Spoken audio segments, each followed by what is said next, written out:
Gjatë kësaj periudhe të vitit, institucionet shëndetësore po përballen me rritje të ndjeshme të numrit të pacientëve me simptoma gripi dhe përkeqësim të gjendjes shëndetësore të personat me sëmundje kronike. Mjekët bëjnë të ditur se virozat sezonale nuk kursejnë asnjë grup mosh, duke prekur njësoj të moshuarit dhe fëmijët. Mjeku Marian Siljanovski nga shtëpia e shëndetit në Gostivar, njëherët udhëheqës i njësisë së ndihmës së shpejtë, bën me dije se ditëve të fundit numri i pacientëve që kanë kërkuar ndihmë mjekësore është rritur për rreth 30%. Në shumicën e rasteve bëhet fjalë për viroza të sinës, por janë evidentuar edhe raste me simptoma gripi më të komplikuara, të cilët janë dërguar për hospitalizim.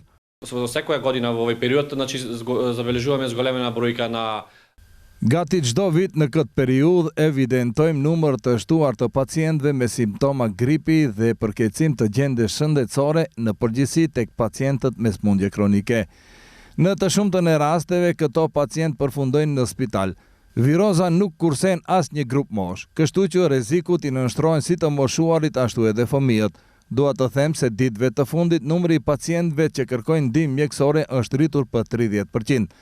Pacientët që kanë ardhur kanë qenë të prekur nga virozat e stinës, por kemi pas edhe pacientë me simptoma gripi tek të cilët kemi evidentuar edhe disa raste më të komplikuara e që më pas janë dërguar për hospitalizim.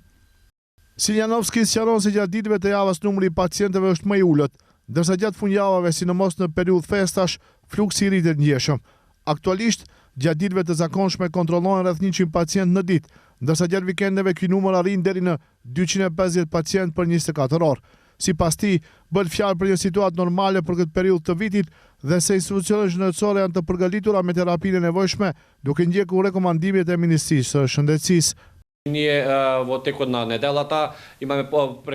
Ne brenda javës kemi më pak pacient, por gjatë fundjavëve, sidomos tani në periudhë festash, kur kemi punuar më pak, në krahasim me muajt të nëntor dhe dhjetor, kontrollojmë gjatë ditës rreth 100 pacient në ditë, kurse vikendeve numri shkon edhe deri në 250 pacient për 24 orë.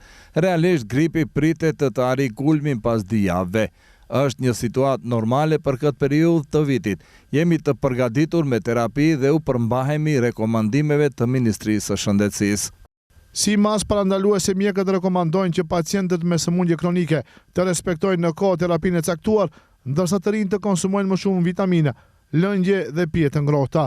Gjithashtu këshillohet shmangja ambienteve të mbyllura dhe të pa erosura ku ka grumbullim të madh njerëzish.